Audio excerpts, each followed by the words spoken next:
Sean bienvenidas y bienvenidos a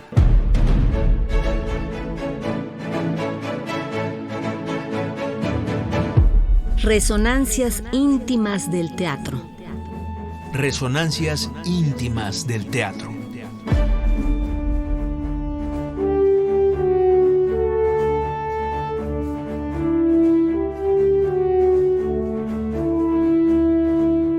Dramaturgia, Dirección, actuación, escenografía, vestuario, iluminación, música, coreografía. maquillaje. Todo esto y más Conforma la escena teatral.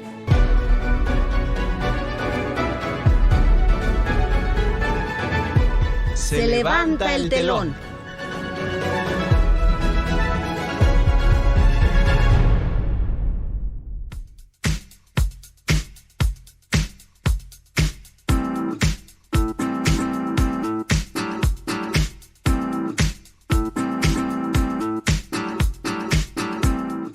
Muy buenas noches, les saludamos Sergio Bonilla y Alegría Martínez.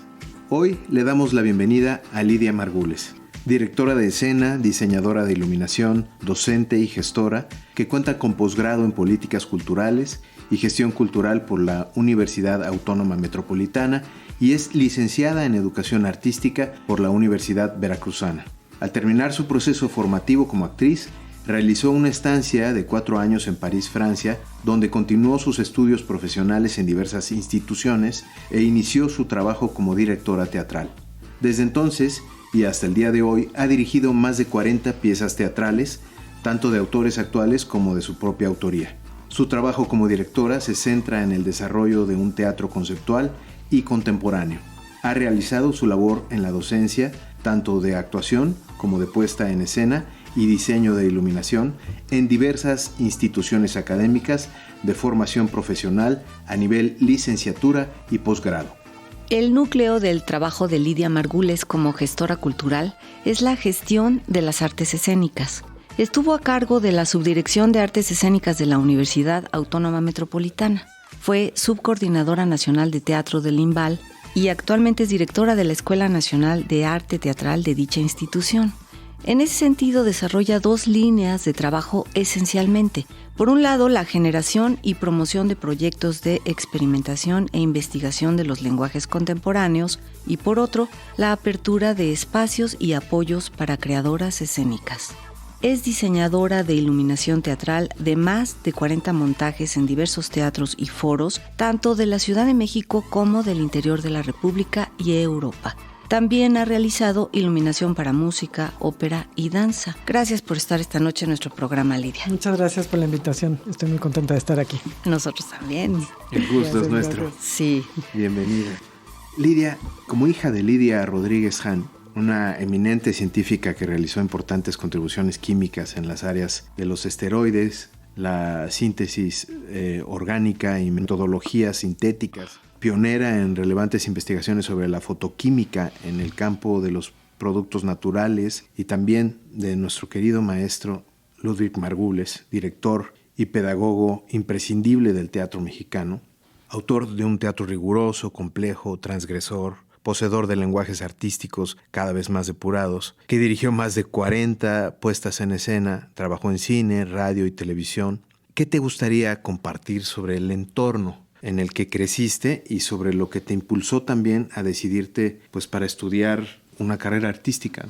Pues qué linda pregunta, muchas gracias. El entorno familiar era eminentemente humanista, diría yo, intelectual humanista, aunque mi madre era esta efectivamente eminente científica, que incluso tuvo el premio UNAM, el premio nacional de la UNAM por investigación, etcétera, etcétera. Era ante todo filósofa, es decir, era una mujer científica con un ámbito cultural muy, muy completo, muy pleno, muy complejo incluso, que claro, se entendía muy bien con el señor Margules, que era lo propio, ¿no? Era un gran director, pero también era un hombre de calada intelectual bastante compleja y profunda y interesante, ¿no? Entonces, el universo familiar era un universo en donde, digamos que la cultura, las artes eran el día a día, ¿no?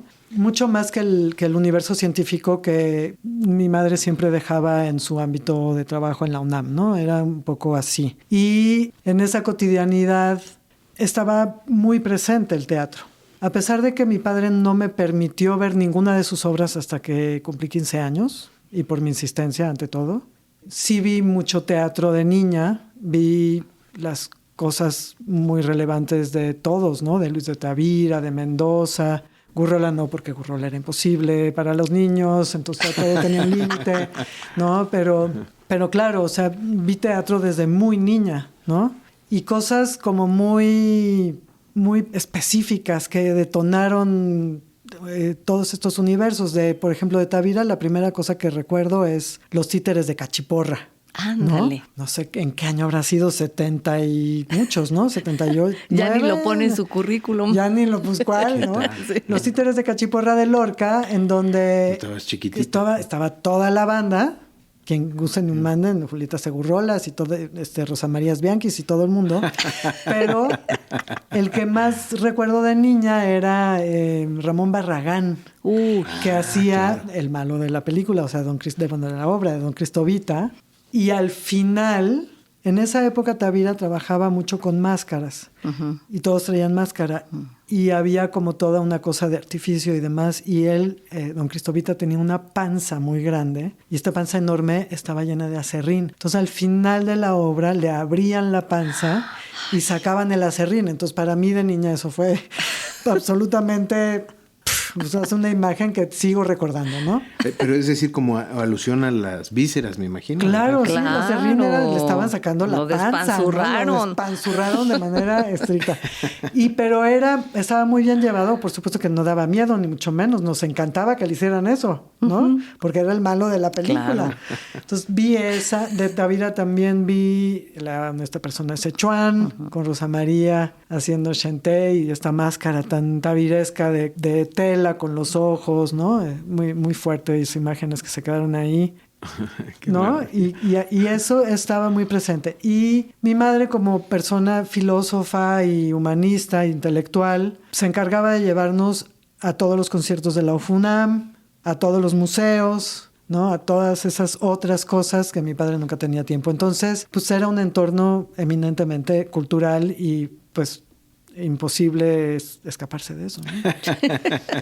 Bueno, por fortuna también, ¿no? No, felicidad total. Felicidad, pues son recuerdos, o sea, son imágenes y experiencias que recuerdo con mucha felicidad, la verdad. Claro, y que te nutrieron. Sí, muchísimo. Y después, ¿qué te llevó a tomar la determinación, después de formarte como actriz, de irte a estudiar a París? ¿Cómo fue que elegiste ese camino de la dirección y qué fue lo que te marcó ahí esos 4 años, ¿no? En esa ciudad. Sí, pues la decisión de la dirección fue interesante porque yo creo que la que tuvo la culpa fue mi segunda maestra de actuación en una escuela que ya desapareció hace muchos años, que era el Núcleo de Estudios Teatrales, que el es NET. La escuela donde yo me formé en un principio como actriz. Uh-huh. Ahí mismo, por cierto, también tomé clases con Luna, también tomé clases de dramaturgia, o sea, había como esa posibilidad en ese lugar muy específico que tenía un planteamiento pedagógico, bastante antipedagógico, pero creativamente muy interesante, ¿no? Que era el NET. Sí.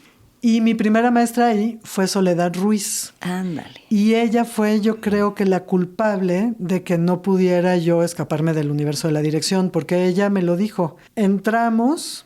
Y al término del primer trimestre eran trimestres.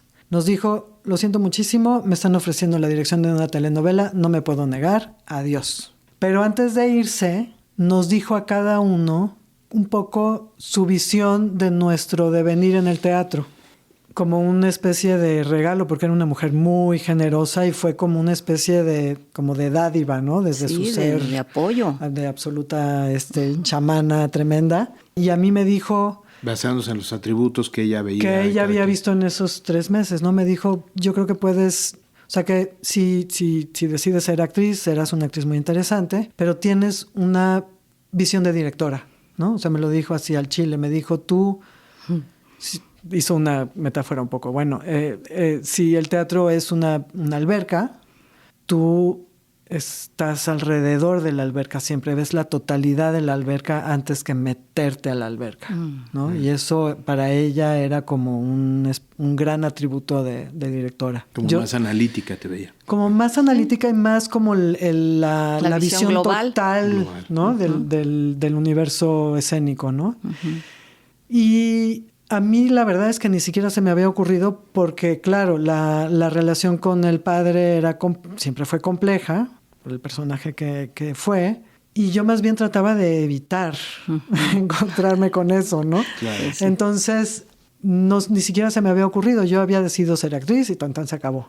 Y ella fue la que puso esa semilla ahí.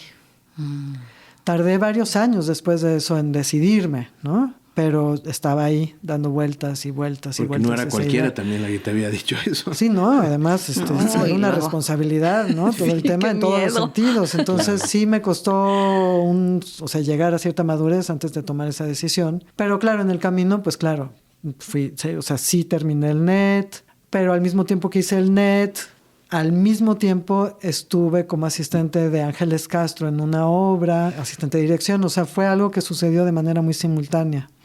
Entonces estuvo presente. Y al terminar el NET, intenté trabajar como actriz como durante un añito. Y de repente dije, no, creo que me tengo que ir de aquí, ¿no? No es por necesito distancia, ¿no? En ese año hice algunas cosas. Recuerdo una obra infantil, como todo el mundo en algún momento pasa por teatro infantil, lo quiera o no, le interese o no. Y también hice una obra con mi padre, como actriz y como asistente, que fue Tiempo de Fiesta y Luz de Luna. El Pinter que hizo en la UNAM. En la UNAM, en el Juan Ruiz. En el Juan Ruiz, exacto. Wow. Con Karina Gide, sí, por ejemplo. con Karina. Estaba todo el mundo ahí. Y Luisa Huertas. Y Laura Almela, y Julieta Gurrola, y Jesús Ochoa, y Alberto Guerrero, y Diego Jáuregui, y el maestro Moscoso. O sea, estaba toda la banda ahí. Estaba la banda gruesa. Rodrigo Vázquez. Sí, es cierto. Órale, muy bien. Sí. Oye, Lidia, por lo general las personas que se dedican al arte no eligen dedicarse, además, al trabajo que implica la política pública y la gestión cultural. ¿Cuál podrías mencionar como alguno de los mayores obstáculos y tu más reveladora experiencia al frente de esta labor? Lo de la gestión, bueno, ha habido como distintos retos, porque aunque estoy cumpliendo 10 años como funcionaria, digamos en cargos funcionariales en instituciones públicas, han sido muy distintas las experiencias, ¿no? La Universidad Autónoma Metropolitana y el puesto que tuve en la Subdirección de Artes Escénicas digamos que es muy específico, como es una universidad autónoma, es un ámbito como muy, ¿cómo diría yo? Protegido por sí mismo en este sentido funcionarial, a diferencia del INBA, que es una instancia federal, ¿no? Entonces es otro nivel de exposición también para quien está siendo servidor público, ¿no? Servidora pública. Pero tengo que decir que la primera experiencia que fue en la UAM fue la más aleccionadora y la más difícil. Era mi primera experiencia como funcionaria con un puesto relativamente importante en el contexto de la UAM, que es la Subdirección de Artes Escénicas, que es este espacio que se encarga de hacer propuestas hacia el público en general, no hacia el interior de la UAM. También al interior de la UAM estuvimos trabajando mucho con Compañía Nacional, por ejemplo, con el maestro Tavira. Estuve llevando cosas a las distintas unidades académicas, pero realmente se trata de la programación de lo que todavía no se recuperaba del Teatro Casa de la Paz. Entonces, pues era como un espacio muy específico, muy protegido, muy, digamos, contenido, diría yo, ¿no? Que además me divertí muchísimo, me encanta programar artes escénicas en general, no solo teatro, música, danza, en fin. Pero fue mi primer encuentro con algo que es como de las mayores complejidades de la función pública, que es el sindicato. La relación con los sindicatos, que es dificilísimo. Metí todas las patas del mundo mundial, todas, hice todo aquello que no se debe hacer, todo eso lo hice tal cual, así. La novatada, 3 años de novatada y de arrastre en el piso, así literalmente, hasta el final, que incluso aunque había muchas rencillas entre los compañeros del sindicato al interior de la casa, que son 17, 18 personas sindicalizadas en un espacio que es una casa de la Roma, ahí había como muchas fricciones y facciones y cosas, como siempre pasa. Y a pesar de eso, se unieron todos con la intención de que yo me fuera, ¿no? O sea, decidieron que yo no lo estaba haciendo bien y que bye. Por todos los errores que yo cometí, que de verdad los cometí todos, todos. Entonces, digamos que no fue eso lo que me hizo irme. Lo que me hizo irme fue la oferta que me hizo Marisa Jiménez Cacho, que entonces era la coordinadora nacional. Cuando me invitó, yo dije, claro que sí, sin ninguna duda. Por supuesto que me voy de aquí, porque claro que ya no estaba yo ni remotamente a gusto ahí, ¿no? Porque de verdad me hicieron la vida imposible. No diría que lograron correrme, pero cuando vi que se abría la puerta, me dije, pues... es el momento. Es el momento. Y como subcoordinadora nacional, la verdad es que fue una experiencia padrísima. Ya tenía ese fogueo con sindicatos, entonces, pues, digamos que lo pude llevar mejor en esa parte, que además quien está en la subcoordinación no se enfrenta tanto a eso, ¿no? O sea, no se encarga tanto de esa relación, aunque está bien llevarla bien, ¿no? Y la verdad es que ahí la dificultad fue la pandemia, por supuesto, que me tocó justo al segundo año de ese periodo. Creo que lo llevamos bastante bien. Durante la pandemia yo hice el posgrado de gestión, ¿no? Porque es virtual, completamente de la UAM. Me lo permitió, digamos, la pandemia, fue una gracia de Dios. Y, o sea, el poder hacer eso y pues logramos salir a flote. Pero al final de la pandemia, pues sí había como muchas tensiones, muchas cosas que finalmente acabaron de alguna u otra forma provocando la salida de Marisa y la llegada de Daniel Miranda, ¿no? Sí.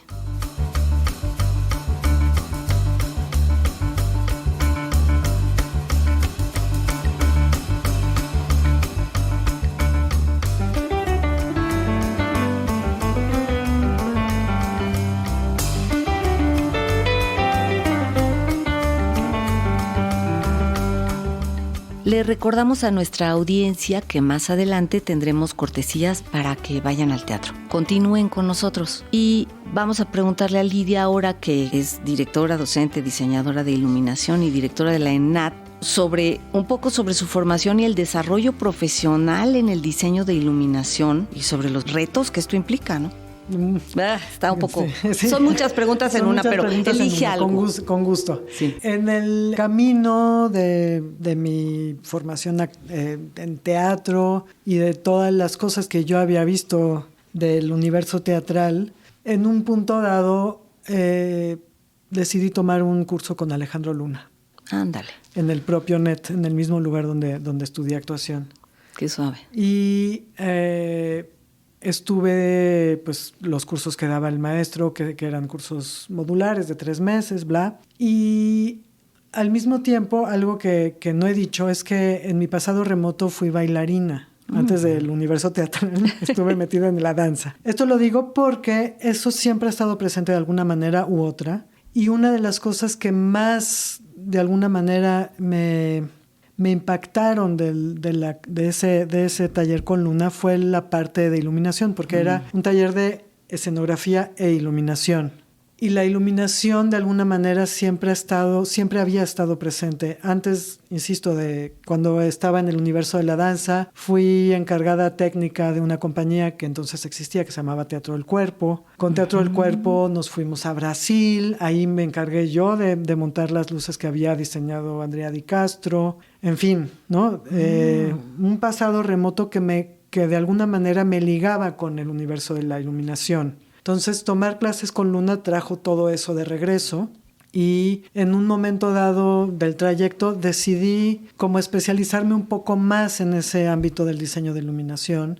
Tomé otras clases con otros docentes, con otras personas, etcétera. Y desde 2006 más o menos, tal vez un poco antes, 2005, empecé a hacer diseño de iluminación. Hago siempre el diseño de iluminación de mis puestas en escena, pero también trabajo con otras personas, tanto del universo teatral como dancístico como musical. ¿no? He hecho música para Onyx, por ejemplo, ensamble, para una orquesta franco-mexicana que existió como a mediados de los 2000 que se llamaba La Parthenop. En fin, o sea, he hecho como un poco, me he metido un poco a todos los ámbitos del universo escénico, diría yo, ¿no? Ya. Y eso es lo que me ha permitido, de alguna manera, creo yo, entender la ENAT, que me era completamente ajena en un sentido directo, es decir, yo no había estudiado en la ENAT, no fui docente de la ENAT, no nada, antes de ser directora. Sí, sí. ¿Me explico? Y eso yo lo presenté en su momento como una virtud, por el momento que estaba pasando la escuela, que era un momento muy complejo, conocido de todos, en una crisis de las violencias, cuando el Me Too, etcétera, etcétera. No creo que no vale la pena entrar ahí porque además tenemos poco tiempo, pero fue una de las grandes, digamos, virtudes que yo proponía, ¿no? El hecho de ser ajena a ese lugar, sí, ¿no? Y de tener una visión pues completamente fresca, ajena, para poder ofrecerle a la escuela estrategias para la resolución de toda esa situación que se estaba viviendo ahí y que estaba en una, digamos, ya había pasado el paro, ya estaban en un post, pero era un post un poco... Sí, endeble, ¿no? pues complejo. Crisis, ¿no? Sí. En una especie de estatismo de nadie se mueva porque no vaya a ser, ¿no? Entonces, esa fue la razón por la que yo quise concursar. Ya. ¿no? Porque vi ese universo de cosas que no se resolvían y no se resolvían y no se resolvían, y entonces decidí concursar cuando se abrió la convocatoria, proponiéndome como alguien totalmente externo, pero con las herramientas para entender el universo interior de la escuela, en tanto la licenciatura de Educación Artística, mi trayecto en el teatro, que era como justo por todos lados, ¿no? Y poder justo ir como estrategias, encontrando toda la serie de equilibrios que requería o que requiere la escuela en una licenciatura y otra. Era muy desconocida la licenciatura en escenografía, por ejemplo. Sí, ¿no? Sí. Completamente. Todo el mundo tiene presente la de actuación, pero escenografía, quién sabe, ¿no? Y una de las cosas que hemos hecho es posicionar esa licenciatura para encontrar esos equilibrios que finalmente abonan a la recuperación del tejido interno social de la comunidad de ENAT y a pues que todo el universo académico recupere su vida en un sentido mucho más equilibrado, mucho más de una cierta horizontalidad, de mucho mayor diálogo, mucho mayor comunicación y con con el conocimiento de mi parte justo de todas las partes, ¿no? Claro. Sí. Eso, digamos que sería, en resumido, eso. Pues, Lidia, hemos llegado al final de esta plática. Desgraciadamente el tiempo es muy corto, pero ha sido un placer tenerte aquí con nosotros. Igualmente. Y bueno, para cerrar esta conversación, ¿te gustaría despedirte con alguna frase, alguna reflexión, algún comentario? Muchas gracias. Gracias y que viva el teatro. Eso. Gracias, Lidia. Muchas gracias.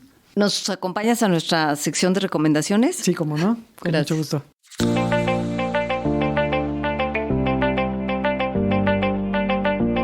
Esta semana recomendamos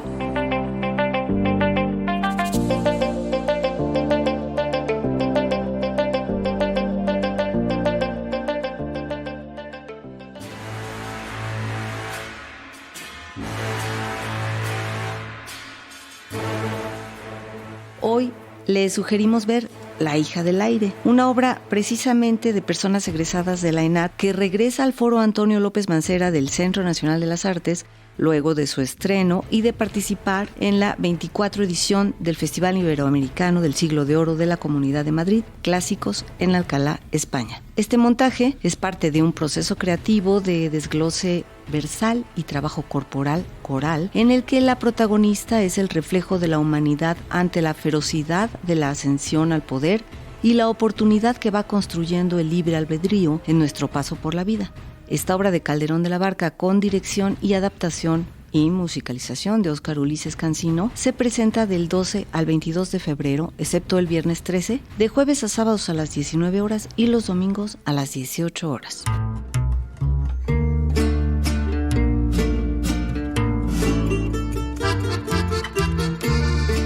Además, les recomendamos ver La danza que sueña la tortuga, escrita por Emilio Carballido, con la que se conmemoran los 100 años del nacimiento de este importante dramaturgo veracruzano.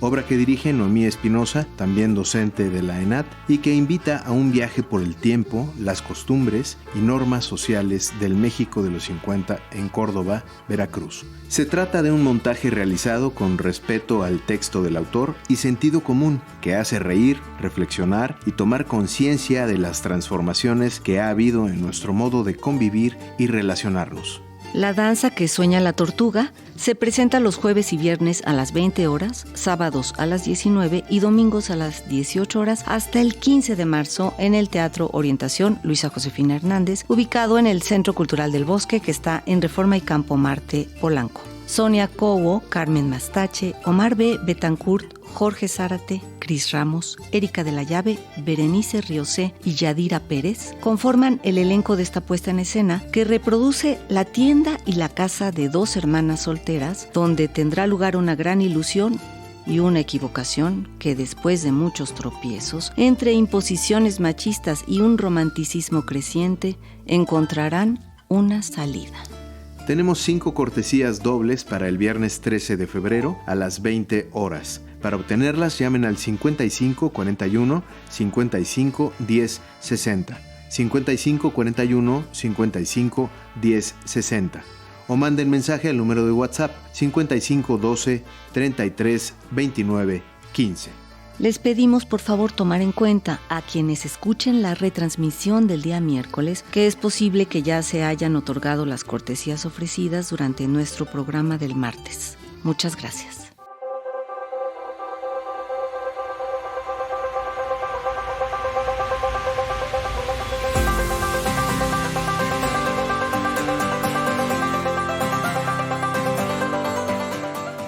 Nos encontramos la próxima semana a la misma hora por las frecuencias de Radio Educación. O en las butacas de algún teatro. O arriba del escenario. Soy Alegría Martínez. Y yo, Sergio Bonilla. Hasta las próximas resonancias íntimas del teatro.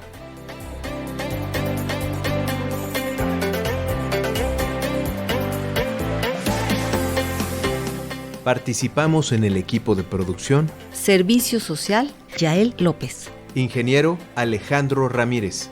Alma Lilia Martínez en la asistencia y musicalización. Guión y conducción de Alegría Martínez. Reportaje y conducción de Sergio Bonilla. En una producción y coordinación general de Laura Elena Padrón para Radio Educación.